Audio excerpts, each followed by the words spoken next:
Happy Memorial Day, everyone. I hope you all had a wonderful day with your families. Tonight we'll be doing another Scott Fishbowl mock draft with a fantastic guest I am eager to introduce to you. Today's May 26th, and we still don't know this year's scoring system yet. But that's okay, because we're going to have a mock draft for it anyway. Based on last year's scoring, we'll go through 12 rounds, and we'll have ourselves some good times. Coming to you live on Optimus Fantasy, this is Monday Night Mock Drafts.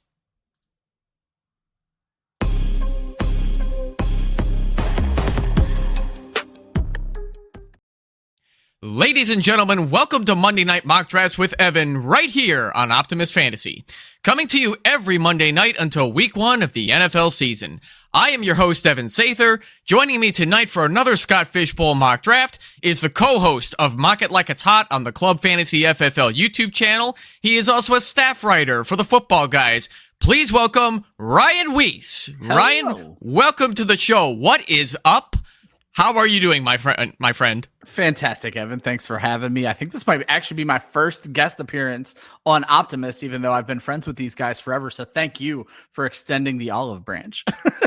Hey, absolutely. And for those of you listening right now, if you've never seen Club Fantasy FFL's live streams, or if you've never seen the episodes of Mock It Like It's Hot, which I've been a guest, Ryan was very kind last August to have me on as a guest as the last 10-team mock draft for one quarterback PPR leagues, and I was a complete unknown on the fantasy football scene, and I just happened to message him wondering, hey, do you have any guest spots open? I'd like to come on. Not knowing a thing about me, Ryan took a chance on me. It was a great episode, and I am so happy. I feel like I'm returning the favor here, so it makes me happy that you're on this show tonight too, Ryan. No, that's one of the things I absolutely adore about the fantasy industry, and especially with the mock draft show, was something I really set out to do, was to reach out to folks who maybe haven't done podcasts but are knowledgeable about football, because we all kind of had this fantasy football thing in common, but we all kind of have mock drafting in common too. And so what a more laid back environment than knocking out a mock draft show together. Absolutely. And for those of you who may have missed it last week too, I need to be transparent. This is my first year doing Scott Fishbowl. I have never done a Scott Fishbowl before. So it makes me grateful that I've at least got other people on my Optimus team, as well as my guest here who's definitely done it before, being able to help me get some more knowledge on what to expect in these drafts. And I'm sure that the live drafts are gonna be great too, because I will be present at the Chicago live draft coming up at the end of June next month, actually. Ryan, are you going to be attending the live draft as well? I am. So I live in Albany, New York, which is upstate, but I take any opportunity I can to visit New York City. So for the last 3 years, I have done the New York City Live, and I will be once again at the New York City Live draft. Just an absolutely wonderful event put together by Ryan Hallam. That's wonderful to hear. So those of you listening, the Chicago live draft may still have some open spots in case you're local, you happen to be in town, and you want to stop by to watch some live drafts happen. Let us know on either Blue Sky or Twitter, and we may be able to get you in if you're interested. So Ryan, I think we shouldn't keep the people waiting much longer. Are you ready, sir? Absolutely. All right. So I don't actually have. Actually, before we do that, we should probably go over the rule screen just to let the people know that these are based off of last year's rules. So usually he's pretty good about the first week of June, so we're probably about 10 or so days away from getting this year's rule set. Yeah. So this is once again the second episode of the early Scott Fishbowl mock draft. So based off of last year's scoring and last year's rules, one quarterback, one running back, one wide receiver, one tight end, no kickers, even though, well, you can still start a kicker if you want, one super flex and 6 flex spots. No trading, 11 on your bench, $100 blind bidding waivers. So how did you like this particular format last year, Ryan? It was a blast. The biggest change last year, Scott went hand in hand with the NFL with the kick return stuff. And we all kind of like fell in love with Rashid Shaheed, and he was a monster to start the season. Kavonte Turpin fell under everybody's radar. He was kind of the monster when it came to the kick return yards. Everything else has been pretty well what we've done with Scott Fish for, I believe, 2 seasons before this. But the kick returns were a pretty big adjustment to make, and it definitely added a whole nother element of fun to the situation. I can only imagine. If you've never heard me before, or you should know that I am a massive hater on the Superflex spot, so whether or not I like it, I'm going to have to deal with it. Yeah. Well, I'll bring something up real quick. I bring this up on shows far more often than I should. 3 years ago, Scott had massive negative points for interceptions and incompletions, and it made Superflex to the point where you might have enjoyed it, Evan. There was no point in starting bad quarterbacks in your second quarterback spot. You definitely, it was better to go, and I had to do this for points in the year because of injuries. It was better to go find another tight end, another wide receiver. And in that point, I think even kickers were eligible to be flexed on MFL. You wanted to play a second kicker before you wanted to play a bad quarterback. And that is something I wish he'd bring back, but I understand that this is points for everybody, so we're not going to do that probably.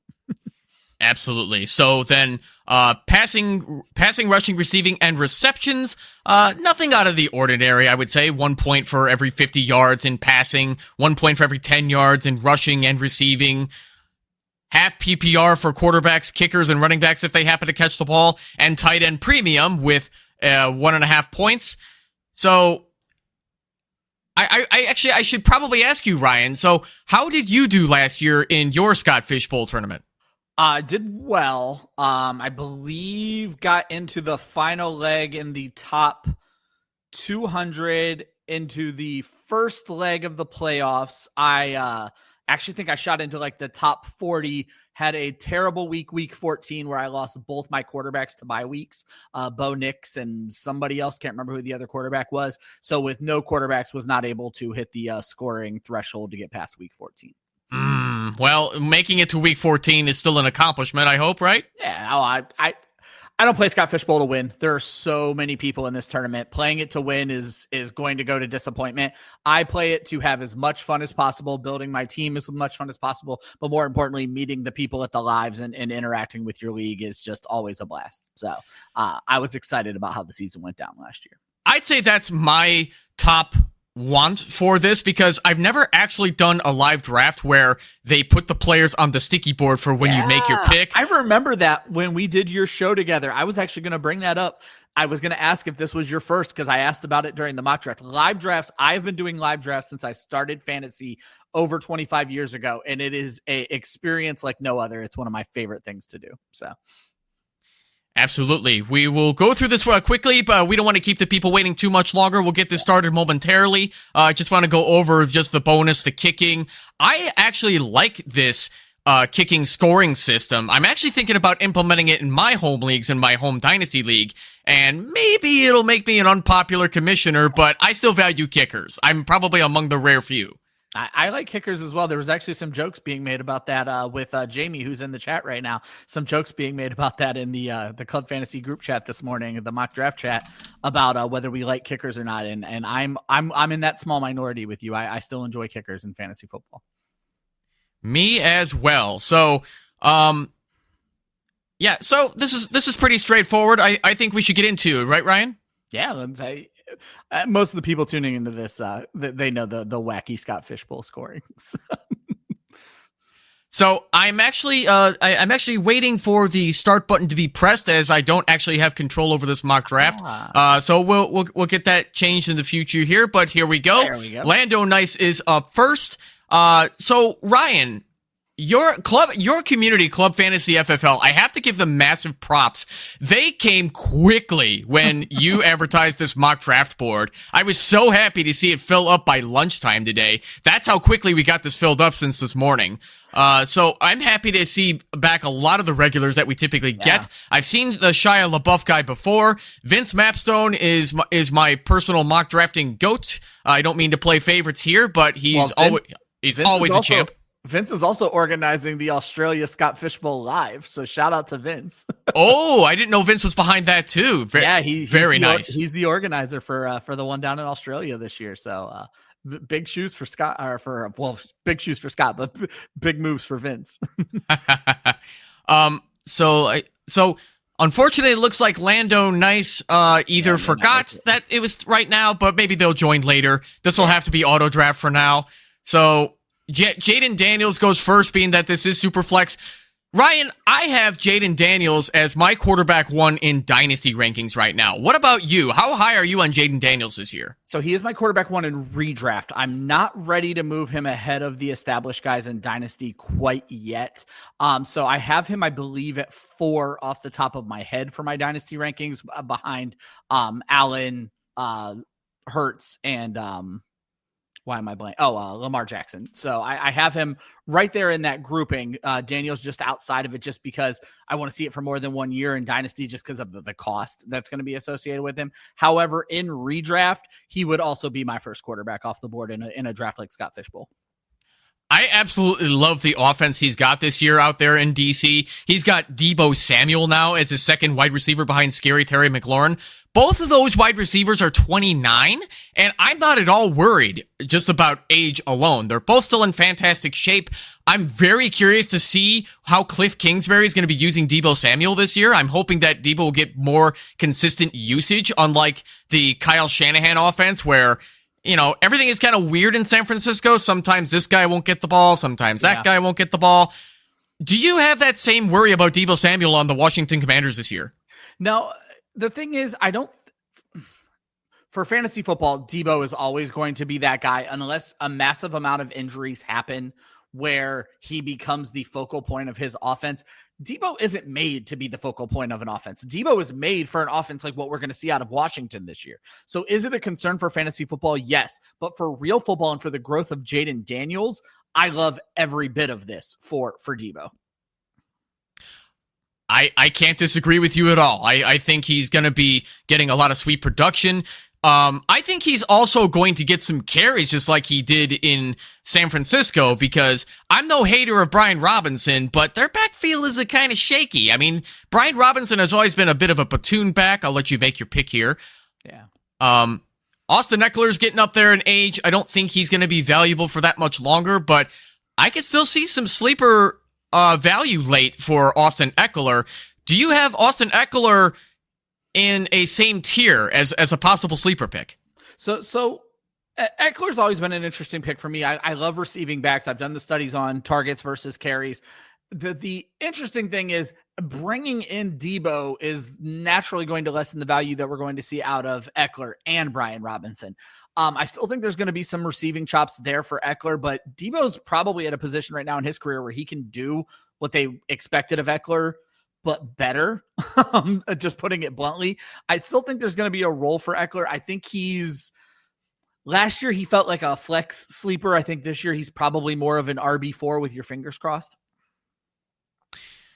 That, I believe, would be worst case scenario for somebody like him, and I would be more inclined to agree with you on that, unfortunately. I think Austin Eckler's best days are behind him. He did not look good at all in his last year as a Los Angeles Charger, and now that this is coming back around to me, let's see who I can go with here. Do I like this? I think we're going to go with Malik Neighbors.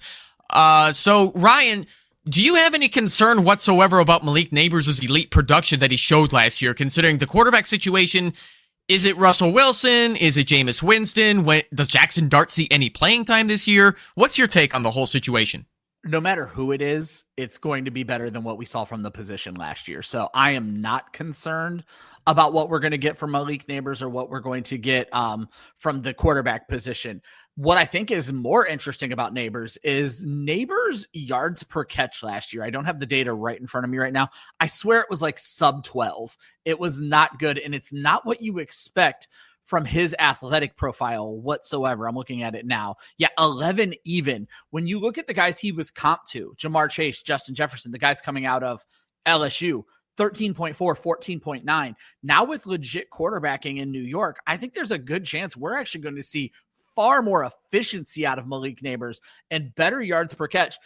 I don't know that he's going to see the crazy target volume he saw last year, but there's really no reason not to. And I think we're going to see him do better with those targets. It's wheels up for Malik Neighbors for me this year. I agree, and it is no surprise whatsoever that Malik Neighbors' yards per reception is not good considering the state of the New York Giants offense. But if you're in a PPR league, do you really care? Well, no, because I mean, that's what's interesting is we're going to be covering the Giants for Club Fantasy here soon. And I actually picked that I wanted to talk about Wan'Dale Robinson, not Malik Neighbors. Everybody knows Malik Neighbors, and everyone knows Malik Neighbors is going to go in the first round. Wan'Dale Robinson was targeted 140 times last year and caught 93 balls. In PPR, those are really, really good numbers. And I'm real interested to see if Wan'Dale Robinson's actually going to be the guy who can keep doing what he did last year. He's basically still free in drafts. He was the wide receiver 36 in PPR scoring last year. Yeah, and the New York Giants still do not have a solid wide receiver too, and that's got to be Wan'Dale Robinson. I can't imagine Darius Slayton being a guy that's going to have sleeper value. They threw some money at Darius Slayton. I've always liked Darius Slayton. You'll catch no Darius Slayton slander from me. But he's very much a one-trick pony, and there's no denying that. He is a 9-route guy. Go out there, chuck it, and let him go get it. But where I think you could see even hurt from Darius Slayton this season is Malik Neighbors might finally slide into that role, the role he probably should have been in more last year. And if Malik Neighbors takes over that role, he's clearly going to be better at it than Darius Slayton. And then you still have Wan'Dale, and hopefully I'm a big Theo Johnson guy. I'd like to see Theo Johnson get a little bit more involved on the underneath routes as well. So. Absolutely. I picked up Daniel Bellinger a couple of years ago as a sleeper rookie tight end, and he didn't look all that bad after Darren Waller retired, but I think the Giants were looking for more production out of tight end. Broke his eye socket or whatever last year and never looked right after coming back from that. That's right. I completely forgot about that injury that he picked up. That's kind of a hard accomplishment to have when you're wearing a football helmet with a face mask. Like I never dug deep into it because Bellinger was kind of an afterthought already at that point, but it's an interesting injury and not one we've heard much about in NFL circles. Gosh. So I was going to say we're not yet through 3 rounds, but through the first 2 rounds before we got through the 3rd round reversal, I like what you've done here so far, Ryan, with you got Bijan Robinson to kick things off, then you picked up Bo Nix, and now you got Jonathan Taylor. You got 2 hero running backs. Yep. You can go wide receiver later. Is this the intention from drafting from the 8th spot? Is this what you would do? Yeah, so a moment of clarity for everybody who's watching. I'm picking from the 11th spot. I always try to pick from the 11th spot during 3rd round reversal drafts. If you're not familiar with 3rd round reversal, after the 2nd round, the person who picked first in the 2nd round picks first again in the 3rd round, basically to counteract the advantage from picking so late in the 1st round. So in a 3rd round reversal, I think 11 is the sweet spot. You have just 4 picks in between your 1st and 2nd pick, and then you just have to wait 1 more round to make your 3rd pick. You took my 11th spot. We were the first 2 in the draft. You're picking 11 this year as well. So we'll probably be in another group chat together because usually there's a chat for all the 11s. It might even be created already. I'll need to get involved in it. So I took 8 this year because a good friend of mine is the 8, Lewis Hall, who I met through Scott Fishbowl Live, and he and I have become fast friends. He's the 8 in my league. And I was like, well, let's see what kind of team Lewis can throw together from the 8 spot. And I am thoroughly in love with what I've put together so far myself. I will say, I last year, my intention was to also, I think people rush on quarterbacks in Superflex in general, but certainly in Scott Fishbowl. I think there are other scoring avenues in Scott Fishbowl that need to be explored. But last year, I had every intention on punting at quarterback. Everybody else in the league punted at quarterback. So when it got to me at 11, I had to go quarterback at 11 and 15. So, oh my gosh. So Jamie brings up an interesting question. I'm assuming that they're talking about Derrick Henry rather than Hunter Henry. Derrick Henry right now is still on the board. He's behind a bunch of other running backs that have been taken so far. We're going off of sleeper ADP here, even then. I can actually address this with my own specific team. I actually have Derrick Henry ahead of Jonathan Taylor, but you got to play the game. And I was looking at ADP, and Derrick Henry's ADP on the current draft that we're doing on Sleeper is 68. I don't know if that is just because most 2-quarterback leagues are also dynasty leagues. It feels really low for Derrick Henry's ADP to be 68. So I took Jonathan Taylor, even though I have Henry ahead, knowing full well if Henry makes it to me in 2 more picks, Jamie, you're going to have his fate in your hands. If Henry makes it to me in 2 more picks, he will be on my roster, and I will triple tap running back to start this whole thing off. So, yeah, no, I think that's a pretty plausible explanation for where we're seeing with Derrick Henry, as I still think a lot of people are sleeping on him. They're getting scared of his age. They're getting scared of everything he has to offer left in this stage in his career. But he's on a team that's built for the run. Even whether it was Greg Roman as the OC or whether it's, I'm blanking on the name of their current offensive coordinator, but he did a tremendous job between Lamar Jackson getting a lot of career highs in addition to Derrick Henry still looking like $1 million in his late 20s. I can't imagine leaving Derrick Henry on the board even this late. Like, Jamie, this is amazing value for the 4th round. Yeah, I mean, when you look at just focusing on Jamie's team in general, you have the best pure thrower in the NFL in the 1st round at Joe Burrow. Joe Burrow was going to be the last quarterback. The 5 quarterbacks that went were the 5 quarterbacks I was willing to go over position players. So Joe Burrow, I think, was excellent value. You get the arguably number 1 wide receiver. Obviously, there are cases to be made for other wide receivers, but CeeDee Lamb volume-wise, it's going to be hard to beat. Jamar Chase will obviously make his run. Drake May, an excellent 3rd-round pick in this scoring format. But then I want to talk a little bit about Derrick Henry. One thing that people neglect in this scoring format is the extra points for first downs. And the easiest way to judge running back first downs is volume. It kind of breaks down into, I had the stats with me at one point, where you can expect a running back first down. Let me see if I can find it in my scoring real quick. You can expect a running back first down every 4 carries, basically, which kind of lines up with yards per carry, things like that, but every 4 carries. Nobody's going to see more carries than Derrick Henry. So those extra points out of first downs that Jamie's now going to get out of his 4th round pick is going to be massive. Yeah, absolutely. And I'm with you on this, Jamie. I think if this was the real deal, I'd be praising you so hard for getting an unbelievable steal as your hero running back. Like, yeah. I would be very surprised if there were any live or slow drafts that left Derrick Henry going this late for the real deal. Yeah, Derrick Henry scored 453 points in Scott Fish Bowl last year. Only Lamar Jackson at the quarterback position scored more points than Derrick Henry did. That's simply incredible. Gosh. So, Ryan, I want to take things in a different direction now that we're through 4 rounds. Plenty of people have also punted at quarterback, despite this being a Superflex format. Yeah. The only team that has not drafted a quarterback yet, once again this week, is Brian over here, Brock's Gym. Do you agree with punting at quarterback going this late in the draft, as he's coming up on his 5th round pick? Typically that would be a big no from me. It's interesting if you get into a draft like this where everybody punts, it can work out really nicely for you.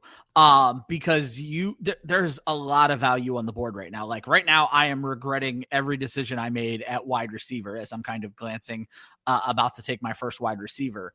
But like, it puts me in an interesting conundrum because while I'm willing to wait a round or 3 on quarterbacks in Superflex, I'll usually try to be one of the first people to get my 3rd quarterback so I can just set it and forget it. And that's where you get into an awkward situation with Brock's Gym, because let's say I had taken a quarterback there. Now we're looking at just quickly glancing at the pool, 4 to 5 legit starting quarterbacks left. Now there's still some value on this board. Don't get me wrong. There's some really good value, which is why I would not have taken quarterback here. But as long as you have multiple teams doing it, it can work out really well for you, except for the team that gets stuck holding the bag. Yeah, I think that's a pretty good way to put it. And he continues it. He's going to see how far he can take this. So. And now he went Travion Henderson as his first running back as well. So a little bit of rookie talk for you, Ryan. Yeah. I don't believe we talked about Travion Henderson when I appeared last month on the rookie draft show when we had Austin with us as well. Yeah. I don't think Travion Henderson, right? Yeah. I don't believe he came up much in a conversation. Now that we know he's a New England Patriot, he'll assumingly split the backfield with Ramondre Stevenson. First of all, how do you like Henderson's landing spot? And two, how do you like Ramondre Stevenson's value now? So it's an obvious knock to Ramondre Stevenson. I'll start with him only because he was the best back in that backfield, but he had his issues last year. Let's be very clear. The fumble issues got him benched on 2 different occasions for Antonio Gibson last year. It's a new regime, and that new regime actually gives me renewed hope for both of these 2 players. And that kind of lends me to where I want to go with Henderson. This is a very fast, shifty, with receiving chops running back and a Josh McDaniel offense. This feels like James White all over again. And if we're going to see 85 to 100 targets out of TreVeyon Henderson, even if he only ends up with 100 carries, giving another 200 to Ramondre Stevenson, I think they are both very viable backs in fantasy football. Henderson certainly has better upside than Ramondre Stevenson. The fact of the matter is, to have a lot of fantasy value as the big back in this offense, you need to score double-digit touchdowns, and I'm not confident Ramondre Stevenson can do that. However, I am very confident that TreVeyon Henderson is a more complete player than James White was. TreVeyon Henderson could do some really, really nice things in this offense. I think New England was a great landing spot. Yeah, I've been reading a lot of the same comparisons to James White with TreVeyon Henderson, but it sounds to me that he's going to have the more complete skill set, which is why he's in the top 5 for running backs in this year's draft class. But I still have Quinshon Judkins ranked above him in my rookie running back rankings. Alex seems to agree that Judkins is going to kill it this year on the Cleveland Browns. What do you think about Judkins' landing spot with what's his face behind him? I'm blanking on the other rookie that they drafted. Dylan Sampson. Yes, thank you. Go ahead. I was about to ask, so what do you think about his landing spot based off of the Cleveland Browns offense and how ugly it looks so far? So I think you took the words out of my mouth there. My larger concern for Quinshon Judkins is the Cleveland Browns offense. I'll start with obvious concerns. I don't think Jerome Ford's necessarily going to go anywhere. This coaching staff seems to like Jerome Ford. He's not a great player by any stretch, but I think he has the confidence of Kevin Stefanski, and Kevin Stefanski is taking back over the offense this year.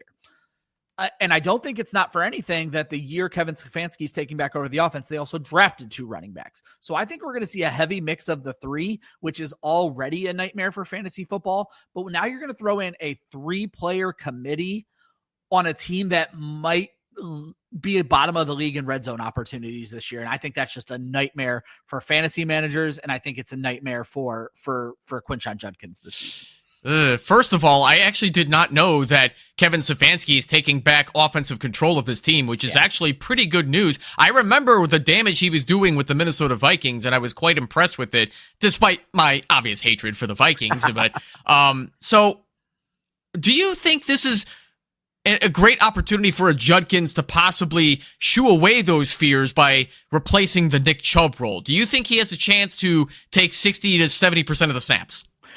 100%. He's the most talented back in that backfield. Dylan Sampson, I believe, was taken 2, even maybe 3 rounds later, but certainly at least 2 rounds later.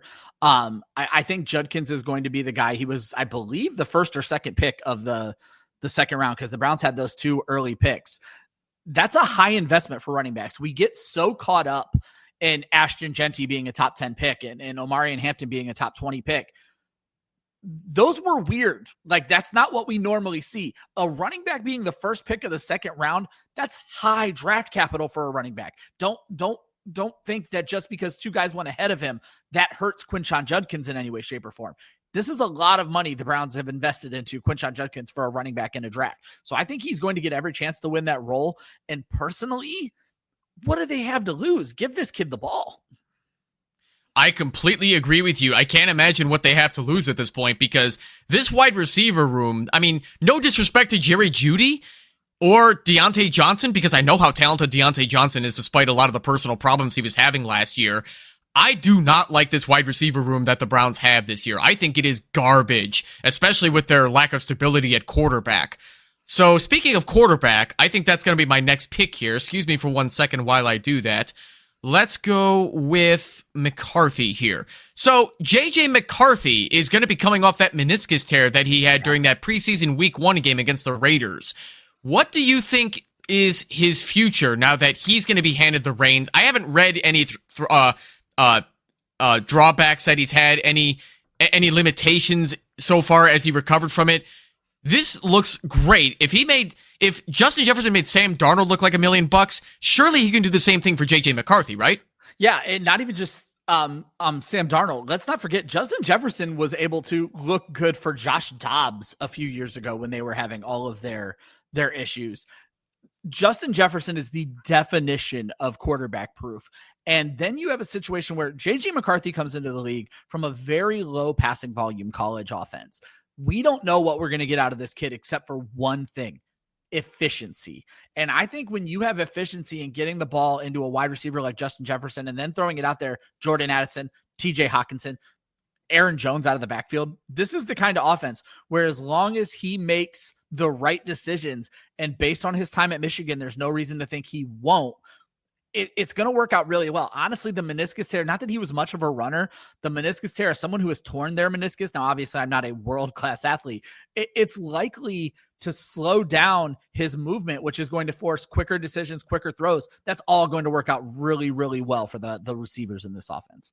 Gosh, you never want to be the guy that knows from experience what these injuries are like, because they suck. Now, when Christian McCaffrey had his Achilles tendonitis in both of his legs last year, I was just cringing myself, because I used to be a serious marathon runner in my early 30s and even my late 20s. I've had Achilles tendonitis in one leg before, just from the simple case of overuse. It is not fun to go through. I really felt his pain on a much different, less elite scale compared to him. Yeah, exactly. So the quarterbacks went pretty quickly off the board. We have Michael Penix left. We have Jackson Dart left. If you didn't grab a quarterback by round 7 here, I think you're kind of screwed for the sake of this mock draft. I'll disagree until it gets to my pick, and I'll tell you how I feel about it at my pick. I fully intend to go quarterback for anyone who is stream sniping us right now. But I'll tell you how screwed I feel. I will say, if we want to talk specifically about the last 2 rounds of quarterbacks, this is the value I was kind of alluding to. Brock's Gym waited on quarterback and gets Dak Prescott in the 6th round. I'm a little down on Dak this year, but in a 2 QB league to wait until the 6th round for Dak with the volume he should see, they shouldn't have an elite running game. They should have a terrible running game. And so I think Dak is a steal. McCarthy was another one. I am a Bryce Young truther through and through. I am so looking forward to what we may get out of Bryce Young this season. Duarte broke my heart making that pick 2 picks before me, because that was my pick. Now, I'm not upset Tyreek Hill falls to me all the way in the 7th round, but I will say not getting him there. So I am going to disagree with you. There is some really nice value on the board, including the guy I'm going to take that I think people are sleeping on. I'm going to go Michael Penix as my 3rd quarterback, just because this is a guy who has Drake London to throw to. Kyle Pitts, say what you will about him, he's still a decent receiver for the quarterback. And then Bijan Robinson and Tyler Algier coming out of the background. I think Penix could be looking at a breakout year, and having him as my 3rd quarterback is exactly what I'm looking for. And there's still actually a couple more quarterbacks in my queue, so I think we're probably 1 round away from being completely screwed at quarterback. Yeah, I'm just realizing this now too, which is why I'm glad that you pointed that out to me, because now I'm starting to look at the board and I'm like, okay, this could be some good late round value. And I'll give you an example right now. Boom. Sam Darnold, the new starting quarterback for the Seattle Seahawks. I would love to have him as my quarterback 3, because a lot of people are going to be wondering, can he still get the job done without Justin Jefferson? And when you've got Jackson Smith and Jigba as arguably the best slot receiver in the league right now, you're not going to be too worried about Sam Darnold, are you? Well, and not just that, they've done that. You have Cooper Kupp in that offense now. They went out and they still have Noah Fant, but they brought in Elijah Arroyo as a tight end. Now, rookie tight ends don't always pop right away. It's an interesting team they have around him there. The only concern you have for Sam Darnold is there any smoke or any fire in the Jalen Milroe smoke? They didn't take Milroe till the 4th round. It seems like Darnold's going to get every chance to win that starting job right from the rip. But Jalen Milroe is an interesting prospect. I don't think he's NFL ready for at least the next 2 seasons anyway. So I think Darnold's probably fine. Just like I was saying on your rookie show last month, I am still out on every single quarterback except for Cam Ward. I think this is going to be a lousy draft class. Now, what I'm curious about out of all the rookie quarterbacks is will Who did the Pittsburgh Steelers take? Will Howard out of Will Ohio State. Howard. Yeah. So I love this potential opportunity that Will Howard is going to have as potentially playing quarterback if Mason Rudolph doesn't work out, because we still don't know if Aaron Rodgers is going to sign with the Steelers. All signs are kind of pointing in that direction, but then Rodgers is kind of yanking their chain at this point. Yeah. What do you think? He made that cryptic comment to that fan this week where some fan joked about him coming to your Bears. And he said, I think the team I'm going to sign with is going to play in Chicago this year, and the Steelers do play in Chicago this season. So he certainly seems to be alluding to the fact that he's going there. But like you said, he's jerking their chain, and putting it bluntly, that seems to be what Aaron Rodgers is good for anymore. Like, the guy drives me nuts. He's always left a bad taste in my mouth. Yeah. He also mentioned to the media earlier today that he is not going to be a New Orleans Saint. He said himself that he does not want to live in New Orleans. So I think this is absolutely going to be the Tyler Shug show if nobody else steps up and plays better than him. But I am very much out on the Saints quarterback situation. Not so much for Chris Olave or Alvin Kamara, but just the fact that the Saints are not looking good again on paper this year. What do you think about this whole situation, Ryan? It's an offense to stay away from. And then I think there are a lot of folks who are either all in or all out on Alvin Kamara. And I think he is such an interesting conundrum because I think it's screaming that Kamara is moving at the trade deadline this year. I don't think Kamara is a Saint as we cross into the month of November. It just doesn't make a ton of sense to me. With the type of team they're going to have, somebody is going to take a shot and bring Alvin Kamara in on a trade. If I'm not mistaken, Kamara still has some years left on his contract. Just redid the contract last year. I 100% agree. But the fact of the matter is this: the Saints are already in cap hell. If you can get draft picks out of this, which can help you against the cap, you got to make that move. And right now, Alvin Kamara has no place on this Saints team, plain and simple. I wholeheartedly agree with you. This is kind of a lousy way to play the back half of his career as he's 29, soon to be 30. So I did pull up his contract just now. I'm looking at it. He's got this year and next year, and they voided the rest of the deal that had the potential for I believe it was a team extension that they could have given him. I was going to say, it just happened last year because people thought he was going to get traded last year. Yes. And then there was like a redo of his contract, but it must have just been a slight restructure, which the Saints constantly have to restructure everybody because of the ridiculous contracts they've given in the past. Yeah, so right now it's a 2-year, $24.5 million contract. He's making $12.2.5 per year, which I think is very appropriate for his skill set in addition to his age and injury history. So, like I said, he's got this year, and then next year is where the chunk of his money is going to go. So trading him, if they can find somebody willing to take on his contract, like let's say not the Cleveland Browns, but maybe the Dallas Cowboys, because that sounds like something Jerry Jones would do. Yeah, I was gonna say if Dallas somehow in October is 4-4, I think that is a move they would look to make. Yeah. So, but I'm still high on Alvin Kamara as far as draft rankings go this year. He is still in my top 15 because with Chris Olave's injury history, I mean, he's healthy, but you know, the concussions have definitely hurt his career. I mean, I'm no doctor, but I could see that he's taken several steps back between all the injuries that he's had and the offense being a complete mess with their instability at quarterback. Give me Alvin Kamara all day from that lousy offense. Oh, 100%. I think it's going to work out well. But yeah, the concussions for Olave, those feel like the career-ending type of concussions, and like you just don't want to see him continuing to have it. And then you have these inexperienced quarterbacks throwing him the ball this year, which doesn't breed a lot of confidence that everything's going to just, be okay for Chris Olave heading into this season. And like I said, I'm no doctor, but between him and Tua Tagovailoa, I worry about the health of a lot of these guys. I mean, they're making millions to play this game. They love this game, but we've lost a lot of great people over the years just due to CTE and injuries. You just hate to see them go further downhill with their health, right? Yeah, absolutely. It's terrifying. And then when you see some of the terrible things that happen to CTE after they leave the game, you just want these guys to protect themselves. So we're coming up in the final 2 rounds here. So to my understanding, you don't have to draft a kicker, but it sure helps to get one that you like off the bat. So what I'll throw out there for anybody who I don't remember how Scott has it broken down. I assume there are still Scott Fishbowl drafts on MFL. Kickers are far more interesting on MFL.com than they are on Sleeper. On MFL, you can flex kickers. And the kicking scoring in this league puts kickers. I did the math for this a few years ago when I was still on MFL. It puts kickers near the top 50 wide receivers, making them very interesting flex options. On Sleeper, you can only start one. There is no flex option, and you have to start one. So on Sleeper, you treat it just like any other fantasy league. Nobody is doubling up on kickers. You do not need to draft a kicker unless you are all in on a kicker. Don't fret about it. Obviously, Brandon Aubrey should be drafted in a Sleeper league. But for the most part, I am a person who has always given the advice, I will wait on kicker for as long as I can. Usually I won't even actually draft a kicker. I will wait on kicker and pick one up on waivers at the end. I'll play out all of training camp, seeing who is healthy on my roster, and then make a cut before that to grab a kicker. However, on MFL, kickers are far more interesting. Mr. Scampers mentioned that all the lives are on Sleeper, just so that everybody knows. That's Thanks, great Scampers. For me because I have yet to get used to my fantasy league.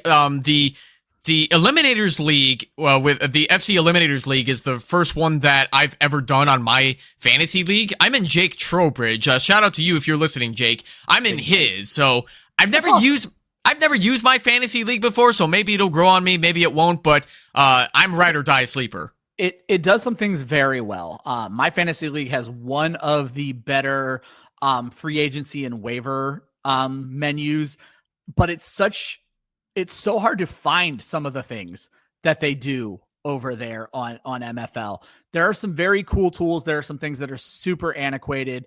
I prefer Sleeper for sure. My first dynasty league ever was on MFL, and it gave our commissioner some really cool tools he could use. We literally just we're in the middle of transitioning to Sleeper this season. So. Yeah. So I, like Mr. Scampers pointed out, I'm about to get that experience with the FCEs. And I have to, no disrespect, I kind of agree that it kind of needs a facelift as far as design goes. I don't know who's behind the team. Maybe they have all that they have for resources and what they know about developing the website, but I love the fact that it is seemingly the most customizable out of every single platform out there. Exactly. There's some things it does well. There's some things it doesn't do well. And putting it bluntly, and I'm not going to sit here and bury MFL, but for a premium experience, you pay to have your leagues on MFL. There's a lot of room for improvement. Heck yeah, absolutely. I wanted to go back a little bit because this was an interesting point brought up by Jamie, taking Khalil Shakir in the 10th round as a second to last wide receiver that Jamie did over here. What do you think about the Buffalo Bills passing game right now? They were kind of all over the place with getting their guys the ball. Kincaid got hurt, and there wasn't really seemingly a true number one wide receiver in this offense. Do you like Shakir's value this late? Yeah, I've been a Shakir guy since he came out of Boise. I was happy when he ended up in Buffalo. Led the team in targets last year, hit that 100 target mark in only 15 games. You did mention Dalton Kincaid missed some time. Definitely didn't have by any stretch a good season, and that's concerning. But for the most part, I don't think we're going to see a major change. They have not invested in the wide receiver position. This seems like it is going to be Khalil Shakir's show once again. I love the pick. I think he's absolutely spot on that he is going to be that outlet. He is a better security blanket than Dalton Kincaid. When you deal with receivers like Khalil Shakir, kind of big slot guys, you worry about competition from the tight end, and I don't think we're going to get that out of Dalton Kincaid. It doesn't appear to be his game. Obviously, there's room for growth out of Kincaid, and I'm not completely burying him like some others are, but I don't think he's going to be much of a competition for Shakir this season. And speaking of Buffalo Bills receivers, Josh Palmer is mentioned here by index of suspicion. If you drafted Gabe Davis with Josh Allen, you should be smashing Josh Palmer. Do you think Josh Palmer will fill in that deep threat Gabe Davis role like a glove, fitting like a glove? Big Josh Palmer guy, and obviously I'm happy to see him go to a team where he is going to start right from day one. Los Angeles did everything they could to keep Josh Palmer on the bench. And I never understood it. When Josh Palmer played, he always put up really, really fun numbers. I think the AFC East is a good division for him. I think Buffalo is a great team for him. I'm hoping he's a little bit more consistent than Gabe Davis because he, Index of Sus mentioned, if you drafted Gabe Davis, I avoided Gabe Davis like the plague. If it wasn't best ball, I am not playing Gabe Davis. I can't guess which week he's going to pop. and that's not the fun part of fantasy football for me. We absolutely cooked in this draft. We had 11 of us stayed for the entire draft and one auto. Like, you guys killed it. What an awesome crowd. Gosh, I'm going to have to go back and time this, but I believe we finished this mock draft a heck of a lot faster compared to last week. So kudos to all of you for being so enthusiastic and excellent in this draft. I have loved this so far. Ryan, let's go through every single team that drafted everybody that they did, just from a 10,000 foot view as you're glancing at everybody's teams. Whose do you like the best overall for the Scott Fishbowl format? Just based on the first 12 players. Yeah, just trying to glancing here. Saying who my favorite team is this early is not going to be easy, but I do want to go back and look at like what Brock's Gym did. So Brock's Gym gets Brock Bowers, easily the best tight end in fantasy football. Loads up on high volume wide receivers, Amon-Ra St. Brown, Lab McConkey, JSN. And then we were worried about the quarterbacks and the running backs. The quarterbacks, I feel like he solved his own issue. Dak Prescott, Geno Smith. You have 16 game starters, which is what you're hoping for out of a super flex. The running back waiting as long as he did, I do feel like, as much as I love Travion Henderson, his top 3 running backs and only 3 running backs through this stage are Travion Henderson, Caleb Johnson, DeAndre Swift. DeAndre Swift's the only one in there who may not be in a timeshare right now, and we don't know what kind of volume he's going to be able to handle. So I feel like waiting on running back hurt him a little bit, but I feel like he made up with it at so many other positions. When I pick my favorite team in a situation like this, I'm typically looking for who crushed it at quarterback. It's going to be hard to argue against Jamie. He comes out with Joe Burrow, Drake May, Tyler Shugg. You got Philadelphia, Alec, who has Jalen Hurts and Jared Goff. Obviously, Brocal double tapped with Lamar Jackson, Justin Herbert. And obviously, as I'm scrolling Brocal's team, you got Lamar Jackson, Justin Herbert, AJ Brown, who might be one of the most underrated assets in fantasy football right now. T. Higgins, who got his deal. It's going to be interesting to see how he plays.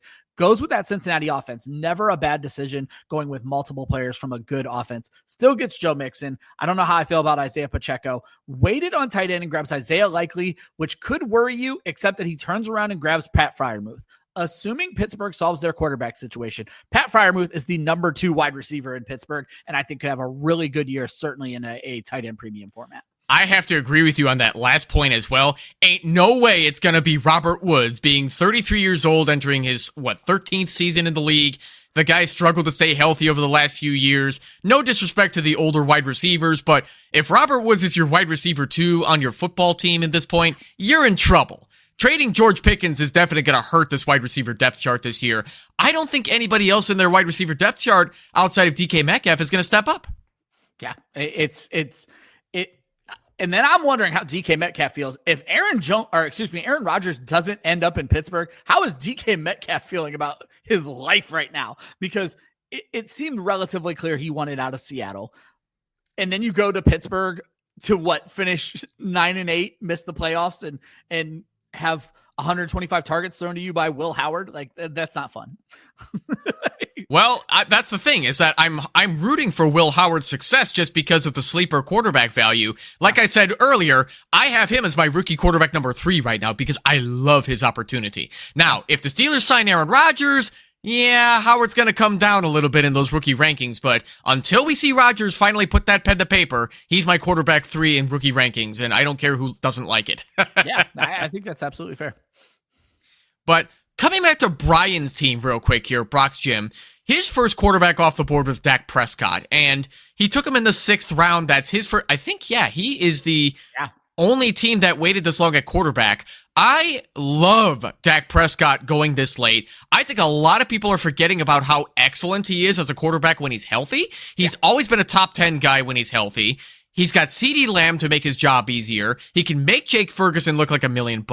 Adding George Pickens to this mix, speaking of the Steelers, this is going to be a more complete receiving room for him to work with. And now he's got running backs that I'm not so impressed with Javonte Williams or who was the guy they got behind him again? They drafted Jaden Blue, and they brought in, I am blanking. He was the backup in Carolina last year. Miles Sanders. Yeah, Miles Sanders. Yep. Yeah, so that running back room has got to be bottom 5 in least amount of excitement anybody has for those running backs. So let me ask you about Dak Prescott, Ryan. The value this late, do you still think Dak has it at age 30? So my issues are not with Dak Prescott. My issues are with Brian Schottenheimer, and he is the strangest coaching hire of the entire NFL offseason, and I don't know that I trust his offense. The chat is loving Dak Prescott right now. When I finished my first run of projections, I was appalled at myself of how low Dak Prescott came in on my projections. He is my QB 20 right now. Now, here's what I want to throw out there. I over project quarterbacks. And what I mean by that is I give everybody 17 or 16 games played. That's not going to happen in the NFL. So if Prescott is one of the ones that wins the battle of attrition and he stays healthy, he's probably a top 10 quarterback. I do think he's a 4,000-yard quarterback. What I'm concerned with is the touchdowns, because outside of CeeDee Lamb and George Pickens, I don't know who else is going to catch touchdowns in this offense. I overall, Brian Schottenheimer worries me. I'm not so worried about Dak, but I will agree with everything you said about the value in a 2-quarterback league of getting Dak Prescott where he did. I think this is a great pick. It would have been my pick. He was the reason when you brought up that you thought people were screwed. He was still on my board, and I'm like, they are not screwed because they are going to grab Dak Prescott and be absolutely fine. And that's exactly what Brian did here. Yeah, I actually forgot that Brian Schottenheimer was replacing, I forgot, who was it Kellen Moore as the OC last year? No, McCarthy ran his own offense last year. That's right, McCarthy had it, and now he's got Brian Schottenheimer. But do they confirm, I'm sorry, I'm a little ignorant about the Cowboys, did they confirm that Schottenheimer is going to run this offense, or is it still going to be McCarthy? No. It's Schottenheimer's offense. Didn't they fire McCarthy? Schottenheimer's the head coach, if I remember correctly. You know what's funny? I keep forgetting that McCarthy got fired from the Cowboys. That's how uninterested I am in the Dallas Cowboys. It was so strange how Dallas played it, and they made it out like they wanted Schottenheimer right from the rip. So he is the head coach and will run his offense, and it's going to be a disaster. Nothing at all like his father, Marty. And Jay Farr mentioned here, I didn't forget your comment, that Brian Schottenheimer is a run-first guy. Now, we just mentioned how uninspiring their running back room is right now. So, does this have any trouble for the elite talent that the Cowboys have? I don't think it does. And this is where I'm probably wrong about Dak Prescott, because someone else joked right after that Schottenheimer is a keep your job guy. And I do find that extremely interesting, because when you look at his running back room, we brought it up, Javonte Williams, Miles Sanders, Jaden Blue, the rookie, Deuce Vaughn. This is not a running back core that's going to be able to rush much more than 400 times. So Dallas is likely to be a 600 passing attempt team. And when you have a receiver like CeeDee Lamb, that should work out great. You need George Pickens to be better than he was. You want to see Jalen Tolbert maybe take a step up as the wide receiver 3. If Dak Prescott can come out and throw 30 touchdowns like he did a couple of years ago, he's going to be absolutely fine. The touchdowns are what has me concerned. I think the biggest loser of the George Pickens acquisition is probably Jake Ferguson. But like I said, there is the run first aspect of Schottenheimer's game, and it does have me worried. When I do my projections, I look at who's going to call the offense and what their recent play calling statistics have been. Schottenheimer's recent play calling statistics are from 2019 and 2020. Both times were with Seattle. He never threw the ball more than 550 times. Keep in mind, this was a 16-game season. He never called more than 61 plays a game, which kind of puts him middle of the road in the NFL. So, speaking of running backs here, Mr. Scampers brings up that Nick Chubb would be potentially amazing for Dallas. So, Ryan, Nick Chubb is still not on an NFL roster at this point, along with J.K. Dobbins. My Bears looked at J.K. Dobbins, but not yet Nick Chubb. Is Nick Chubb's career in jeopardy at this point? And is he going to sign with anybody? It's concerning that it's been this late. I do think he's going to get a run. Everybody gets a run. Cleveland's already come out and said that it's not going to be with Cleveland, basically, which I find interesting. J.K. Dobbins, the Chargers threw a tender on Dobbins, and I think that could be scaring some teams off because they now have to give something up if they want to go get Dobbins. So there's some interesting give and take there where it seems like the Chargers are happy to bring him back on a relatively small deal. But with Chubb, Dallas is interesting, but I'll also throw out your Bears. He's a very different back than DeAndre Swift, and a very different back from anything they have on roster. I wouldn't mind seeing Nick Chubb there, and it kind of gives them a version of Jahmyr Gibbs and David Montgomery that Ben Johnson had in Detroit. Yeah, and that's exactly what we're missing right now on my Chicago Bears, where when Roschon Johnson was drafted a couple of years ago, I love the potential that young man had, but with all the problems that the offense had last year with practically no head coach running this team, Roschon Johnson didn't even look that good even with the opportunities that he got, even when he was used as a goal line back, where DeAndre Swift's bread and butter is more of just run outside and get big gains whenever he can get those opportunities, which didn't come along a lot because the offensive line play was just horrible. Putrid. Oh, and that's what makes all of Chicago so glad that we got Ben Johnson to finally run this offense, where even though he didn't seem, well, I mean, I guess it's questionable how much he didn't like DeAndre Swift, where Detroit wanted him to be more an up-the-middle guy and don't go for the home run right away, where that's all Swift wanted to do in Detroit. Do you think with the signs pointing to DeAndre Swift staying in Chicago that there will be a smoother relationship between Ben and DeAndre Swift? Yeah, I wonder. We can't look back at the Jahmyr Gibbs move and say that he made a mistake. I wonder if Ben Johnson just knew what he was doing. He knew Jahmyr Gibbs was that dude. And you can't fault him for moving on from a guy like DeAndre Swift for a guy like Jahmyr Gibbs. He doesn't have that. He didn't have that opportunity this year because Ashton Genty didn't make it to them. So there was no chance for him to do that replacement. Him jettisoning DeAndre Swift in Detroit may have been more of a Jahmyr Gibbs problem than a DeAndre Swift problem. I think DeAndre Swift is going to have a very interesting, certainly pass catching role in this offense. And I'm very excited because you guys put so much into that offensive line right after Ben Johnson took over, and you're doing the right things to put a functional offense on the field. And there's some very interesting fantasy parts a part of that offense. We have no more excuses at this point for this offense. If everything succeeds, if all the pieces fall into place perfectly, this is going to be unprecedented for Chicago Bears history because the Bears have always been known as running the football and playing great defense. And the tradition is finally starting to fade away with the way that the league has changed over the years, where we don't even have a elite running back on paper. And I don't think DeAndre Swift is going to be a guy that turns into that, but if you get him as late as Brian did here, wasn't he the RB3? Yeah, that's his RB3. I absolutely love that value for DeAndre Swift this year as an RB3, like after Travion Henderson and Caleb Johnson. If this was the real start to a Scott Fishbowl team, are you happy with this? 100%. There's nothing wrong with this team.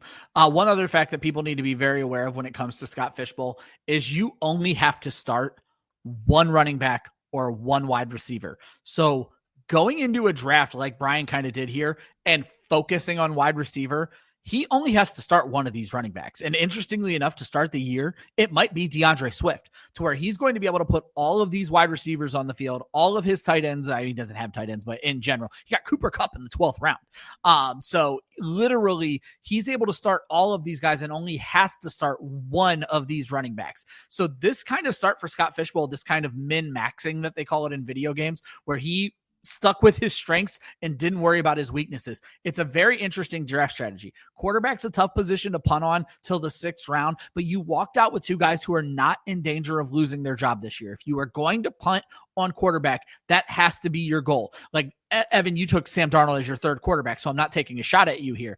You can't walk away with Sam Darnold or Tyler Shugg or Anthony Richardson as one of your top two quarterbacks. They may not have a job 4 weeks into the season, and you're scrambling. And in Scott Fishbowl, waivers are a nightmare for the first 4 weeks. People will spend their entire waiver budget on one quarterback just to make sure other people do not get it. So it's a big game of keep away based off of the typical panic that we see among all of the fantasy football community, where there are so many people who just tilt in the first 4 weeks of just any league, no matter what. Yeah. 100%. Gosh. But even then, like, as you mentioned here, Sam Darnold being my third quarterback, do you see Sam Darnold keeping that job all season in Seattle? In my projections, I took 2 starts away from him. I'm not going to project him to flat out lose his job like I did with some of these other quarterbacks. I took 2 starts away from him. I think there's going to come a point where Darnold's either going to get hurt. Darnold's not afraid to move, and Darnold will take a hit. And there's going to be a chance they're going to want to see what Jalen Milroe can do for them at some point. I don't think Milroe's ready to be a professional in this first year, but I do think he provides an athleticism that Darnold certainly doesn't. And there's going to come a point where Seattle's going to probably want to see what they have from him. Yeah, I would not be surprised if that's the case, considering the capital they spent on Milroe. Calvin brings up an interesting question here. So, to my understanding, Scott Fishbowl doesn't do big changes every single year. It's like a small incremental change. Do we expect this lineup setup to change this year? I don't expect the lineup setup to change. The only thing I expect to change is the kick return points. Kevontae Turpin can't be your third wide receiver, your third ranked overall wide receiver. So I think we went a little overboard last year. What's interesting is everybody kind of went a little overboard last year.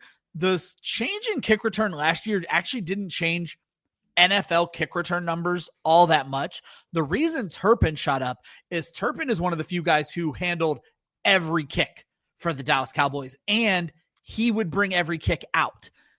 There were still a ton of people taking touchbacks last year, far more than what fantasy analysts expected. So Turpin is an interesting case study that I think we're going to see hurt the position a little bit, the position being kick return. So I think 10 points for a touchdown, I think we could see go down maybe a little bit, maybe even just to a regular touchdown of 6 points. And then what is it? 1 point every 5 yards. That almost certainly is going to go to every 10 yards at best. So. Yeah, and just going with the theme of just incremental changes in the scoring every single year, that sounds completely plausible. I mean, I'm coming from an ignorant mind, but you sound pretty sure about it, so I'm going to believe you and hope that it's something like that. Yeah, the only thing I would want him to bring back, he's not going to, is negative points for quarterbacks, but he's not going to do that. So I just don't see it happening. The whole point is for as many points as possible, for everyone to have as much fun as possible. So I don't see him going back to negative quarterbacks. I love penalizing quarterbacks. I'm a masochist when it comes to fantasy scoring that way.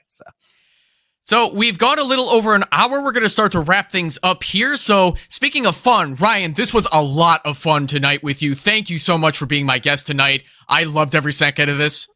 Evan, I appreciate you. I made this joke in the chat. I'll be honest. I don't know if I'm intimidating now or what, or if I'm just irrelevant, but I have not been invited to many guest spots. So it was fun to come and be a guest on a show where I didn't have to prepare as the host. You did an excellent job hosting, and I just got to talk about these players in this game that we love so much. So I very much appreciate you for reaching out.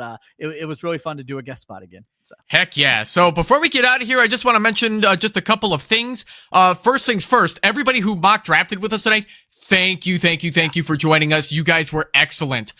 Don't forget to subscribe to Optimus Fantasy if you're watching this on YouTube. Check out our sponsor as well, Fast Draft Fantasy. Download the app if you love yourself some best ball and DFS. Use our code Optimus when you sign up, and you will get a first-time deposit match of up to $50.